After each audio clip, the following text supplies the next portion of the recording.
अब हमने क्या पढ़ा भाई, मैग्नेटिक फ्लक्स के बारे में पढ़ा और हमें ये चीज पता चला कि मैग्नेटिक फ्लक्स कहीं ना कहीं सिमिलर है, सिमिलर पैटर्न को फॉलो करता है इलेक्ट्रिक फ्लक्स की तरह, इलेक्ट्रिक फ्लक्स की तरह। अब हम पढ़ेंगे, अच्छा ये जो मैग्नेटिक फ्लक्स का फॉर्मूला हमने डिराइव किया बी ए cos थीटा, ये जो फॉर्मूला डिराइव किया ये कौन सी के लिए, यूनिफॉर्म मैग्नेटिक फील्ड के लिए। अब हम देखेंगे कि नॉन यूनिफॉर्म मैग्नेटिक फील्ड के लिए फ्लक्स कैसा होगा, क्योंकि जरूरी थोड़ी है कि हमेशा मैग्नेटिक फील्ड यूनिफॉर्म, समझ में आ रही बात है। अब हम बात करेंगे, अब नेक्स्ट टॉपिक दो integral form of magnetic flux, integral form of magnetic flux, integral form of magnetic flux, integral form of magnetic flux, integral form of magnetic flux. ये क्या है, integral form of magnetic flux क्या है ना, magnetic flux को integral form में कैसे represent करेंगे, क्योंकि इंटीग्रल फॉर्म में लिखेंगे तो अभी तो क्लोज सरफेस के लिए मैग्नेटिक फ्लक्स को डिफाइन कर पाएंगे और गॉस लॉ को डिराइव करेंगे, समझ में आ रहा है कि नहीं। तो देख जैसे कि मान ले ये मेरे पास कोई क्लोज सरफेस है, ऐसा कुछ, ये क्या है मेरे पास एक क्लोज सरफेस है, जैसे कि मान ले ये मेरे पास एक क्लोज सरफेस है, जैसे कि मान ले ये मेरे पास एक क्लोज सरफेस है, ठीक है, ये मेरे पास क्या है क्लोज, अच्छा एक क्लोज सरफेस थोड़ा आसान तरीके से समझना, जैसे कि मान ले ये मेरे पास एक क्यूब ले लीजिए सर, स्ट्रक्चर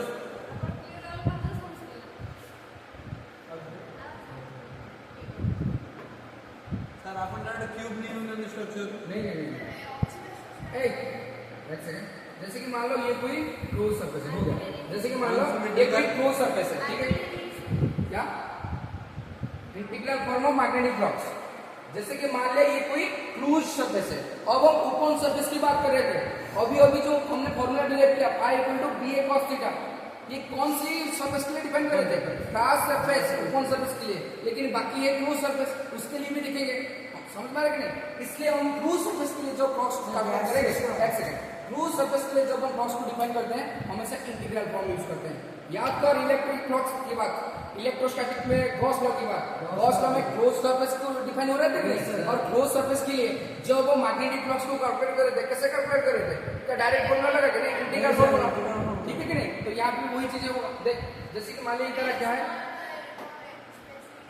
हाँ जैसे कि मान लीजिए क्या है, इधर क्लोज सरफेस है, क्या है, एक सेकंड, ये तरह क्लोज सरफेस है, ये तरह क्या है क्लोज सरफेस है, क्लोज सरफेस, इधर क्लोज सरफेस है, ठीक है। अच्छा मान ले नंबर ऑफ फील्ड लाइंस ऐसे पास हो रहे हैं, मान ले कि नंबर ऑफ फील्ड लाइंस जो है ऐसे पास हो रहे हैं, ये तरह नंबर ऑफ फील्ड लाइंस है, मान ले इधर नंबर ऑफ फील्ड लाइंस ऐसे पास हो रहे हैं,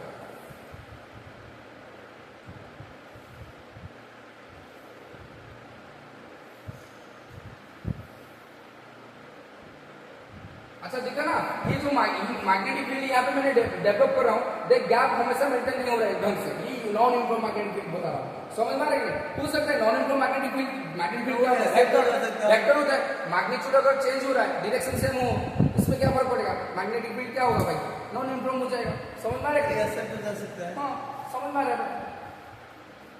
देख ये हो गया तेरा मैग्नेटिक फील्ड लाइंस, ठीक है, और ये तेरा मैग्नेटिक फील्ड लाइंस जो कि ऐसे पास हो रहा है, क्या समझ में आ रहा है, ये क्या है, ये मैग्नेटिक फील्ड लाइंस है। अच्छा तुम्हारे नजर में ये यूनिफॉर्म है नॉन यूनिफॉर्म है, नॉन यूनिफॉर्म है, यहाँ पे स्पेस ज्यादा है, यहाँ पे स्पेस थोड़ा कम है,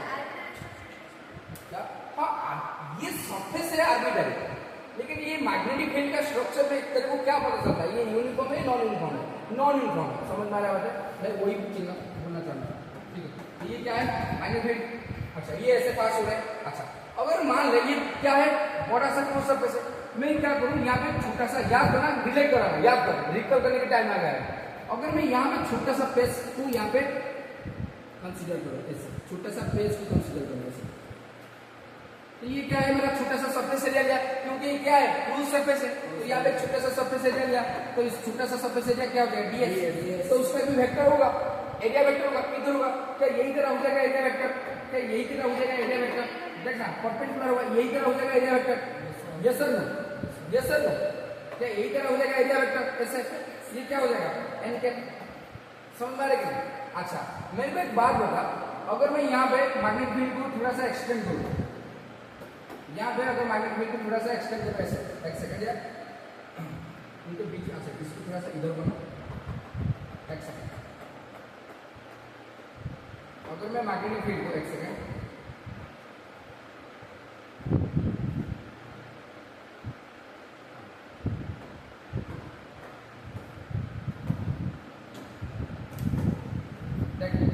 मैग्नेटिक फील्ड को थोड़ा सा एक्सटेंड करूँ यहाँ पे, अगर ये मैग्नेटिक फील्ड को थोड़ा सा एक्सटेंड करूँ, ये अंदर से घुसते हुए बाहर निकाल रही है कि नहीं, अंदर से घुसते हुए बाहर निकाल रही है, तो यहाँ पे जो ये एंगल बन रहा है, क्या ये एंगल 90 डिग्री 90 डिग्री होगा जब एग्जैक्टली परपेंडिकुलर होगा ऐसे, समझ में आ रही है? तो क्या यहाँ पे एंगल, ये जो एंगल है 90 डिग्री से थीटा एंगल जो बन रहा है ज्यादा नहीं बन रहा है यार 90 से, अच्छा ये दिखाई दे रहा है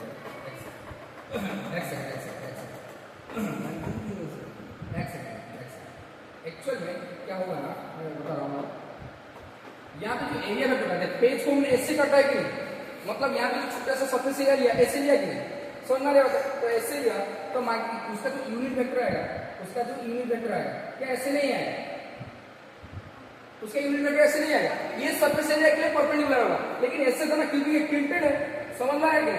तो ये तरह क्या हो जाएगा एन कैप, ये तरह क्या हो जाएगा एन कैप, मतलब एरिया वेक्टर का डायरेक्शन वेक्टर यूनिट वेक्टर है। अच्छा ये क्या मैग्नेटिक फील्ड लाइन यहाँ पे घुसते हुए बाहर निकल रहा है, यहाँ पे ये डॉटेड लाइन क्या है, ये फ्लूइड सरफेस के थ्रू पास हो रही है, समझ में आ रहा है? बता तो यहाँ पे जो ये एंगल बन रहा है, अभिलिप से बता, यहाँ पे जो एंगल बन रहा है इधर देख, यहाँ पे जो ये एंगल बन रहा है, ये थीटा 90 से ज्यादा दिख रहा है या फिर छोटा दिख रहा है? 90 से ज्यादा दिख रहा है, ऑब्वियस बात है, थोड़ा सा 90 से ज्यादा दिख रहा है, समझ में आ रहा है? तो यहाँ पे थीटा क्या है, थीटा ग्रेटर देन 90 डिग्री। अगर मान लें कि तो पेज यहाँ पे कुछ बना, यहाँ पे पेज देखो, यहाँ पे अगर एक मैंने छोटा सा पेज ले लिया, यहाँ पे ये पेज क्या है, एरिया एलिमेंट, ये क्या है, ये तेरा एरिया एलिमेंट्स है, ये क्या है, ये तेरा area elements, area elements, area elements क्यों कंसीडर कर रहा हूँ, क्योंकि बड़ा सा क्रूज सरफेस है, तो मैं क्रूज सरफेस के लिए टोटल फ्लक्स का क्वेरी नहीं कर पाऊंगा अकेला, तो मेरे को छोटे सा सरफेस के लिए कितना फ्लक्स का क्वेरी करना पड़ेगा, फिर उसके बाद पूरी सरफेस के लिए इंटीग्रेशन करना पड़ेगा, तो इसलिए मैं छोटा सा पेज ले रहा हूँ, तो ये क्या हो जाएगा ds, अच्छा उसका मैग्नेटिक फील्ड, अच्छा यहाँ पे मैग्नेटिक फील्ड लाइन ऐसे पास हो रही है, देख यहाँ पे मैग्नेटिक फील्ड लाइन ये एरिया के थ्रू ऐसे पास हो रही है इधर, समझ रहे हो? अच्छा ये जो छोटा सा सरफेस एरिया मैंने यहाँ पे कंसीडर किया, तो उसका यूनिट वेक्टर किधर आएगा भाई, मतलब डायरेक्शन वेक्टर किधर आएगा, एरिया वेक्टर, क्या एरिया वेक्टर इसका इधर आएगा ऐसे, समझ में आ रही है ऐसे है कि नहीं? अच्छा ये तरह क्या हो जाएगा, ये तरह हो जाएगा एन कैप। अच्छा यहाँ पे जो ये एंगल बन रहा है, यहाँ पे जो एंगल बन रहा है थीटा, ये भी 90 डिग्री से ज्यादा है कि नहीं, समझ में आ रहा है?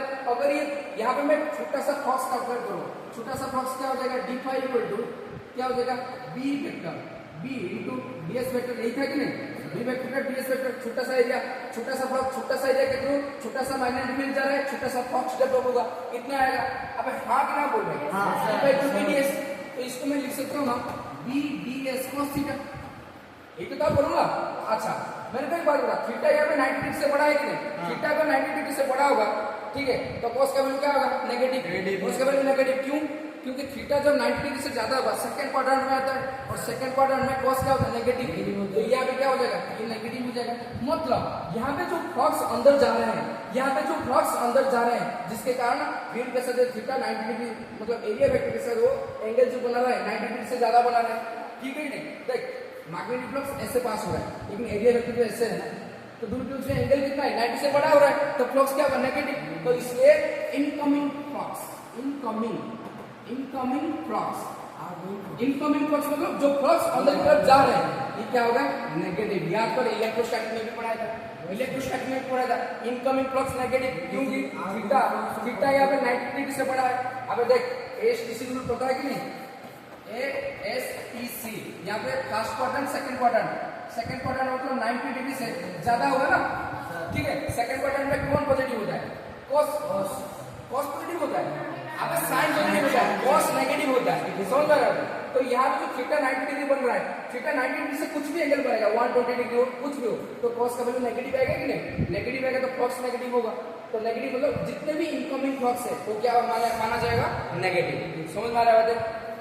हमें समझ में आ रहा है इनकमिंग फ्लक्स क्या होना जाएगा, नेगेटिव। अच्छा यहाँ पे देखते हैं, यहाँ पे ये जो फ्लक्स यहाँ पे बाहर निकल रहे हैं, यहाँ पे जो फील्ड लाइंस क्रूज सरफेस के जो पास होते हुए बाहर निकल रहे हैं, इसको बोलेंगे आउटगोइंग फ्लक्स। क्या बोलेंगे, आउटगोइंग फ्लक्स, आउटगोइंग फ्लक्स, इसको बोलेंगे आउटगोइंग फ्लक्स। दिखते हैं कि भाई ये नेगेटिव होगा या पॉजिटिव होगा, क्या पॉजिटिव होगा, दिखते हैं, फील भी करते हैं पॉजिटिव होगा कि नहीं। देख मैं यहाँ पे छोटा सा फेस कंसीडर करूँ, देख यहाँ पे छोटा सा फेस कंसीडर किया, ठीक है कि नहीं, यहाँ पे छोटा सा फेस अगर कंसीडर करूंगा, ये कौन सा हो जाएगा भाई, डीएस, स्मॉल एरिया कंसीडर किया, ठीक है, तो यहाँ पे जो मैग्नेटिक फील्ड का डायरेक्शन आएगा किधर आएगा भाई, ये इधर आएगा, परपेंडिकुलर। समझ में आ रही है? क्या यहाँ पे थीटा 90 से छोटा बन रहा है, क्या यहाँ पे थीटा जो ये जो मैग्नेटिक फील्ड ये तरह देख ये तरह मैग्नेटिक फील्ड जा रहा है कि नहीं इधर? अबे ये तरह मैग्नेटिक फील्ड है कि नहीं? और ये तरह एन कैप है, तो दोनों के बीच में एंगल कितना बन रहा है? 90 से छोटा। तो थीटा यहाँ पे लेस देन 90 डिग्री है कि नहीं? समझ पा रहे हैं? तो यहाँ पे तू अगर प्रेस कंसीडर करेगा, मान ले यहाँ पे तू एक प्रेस कंसीडर कर, तो यहाँ पे जो यूनिट वेक्टर होगा ये भी थीटा 90 से छोटा आ रहा है। थीटा अगर 90 से छोटा होगा cos क्या हो जाएगा भाई? थीटा अगर 90 से छोटा होगा cos पॉजिटिव हो जाएगा। तो यहाँ पे मैं लिखता हूँ d फाई क्या हो जाएगा भाई? d phi equal to b vector dot ds vector. तो ये क्या हो जाएगा? b ds cos theta. जैसे कि थीटा यहाँ पे 90 से छोटा है, 90 से छोटा मतलब फर्स्ट क्वाड्रेंट में सारे पॉजिटिव, तो ये भी क्या हो जाएगा? पॉजिटिव। हाँ पूछा ना? हाँ इधर इनकमिंग जा रहा है ना, इसलिए 90 फेस इधर बन रहा है, 90 डिग्री से ज्यादा आ रहा है, लेकिन यहाँ पे बाहर निकल रहे हैं ना, तो यहाँ पे जो कंसीडर करेगा तो एरिया वेक्टर, तो एरिया वेक्टर तो इधर आएगा ना, परपेंडिकुलर। देख यहाँ पे जा रहे हैं ना ऐसे, यहाँ पे जा रहे हैं, देख ऐसे है, सबसे सही लगेगा, समझना रहे यहाँ पे जा रहे हैं कि नहीं? तो ऐसे है, एरिया वेक्टर ऐसे होगा कि नहीं? परपेंडिकुलर। तो मैग्नेटिक फील्ड के साथ क्या होगा? देख मैग्नेटिक फील्ड ऐसे जा रहा है और एरिया वेक्टर इधर है ऐसे, थोड़ा सा टेल्टेड है, समझ पा रहे हैं? मैग्नेटिक फील्ड ऐसे जा रहा है और ये तरह एरिया वेक्टर 90 से ज्यादा एंगल बना है, लेकिन यहाँ पे मैग्नेटिक फील्ड यहाँ पे भाग गया और यहाँ पे ये एरिया वेक्टर, समझ पा रहे हैं? ये क्रूज सरफेस है, समझ पा रहे हैं? ये क्रूज सरफेस है, अब समझ पा रहे हैं? तो यहाँ पे क्या होगा?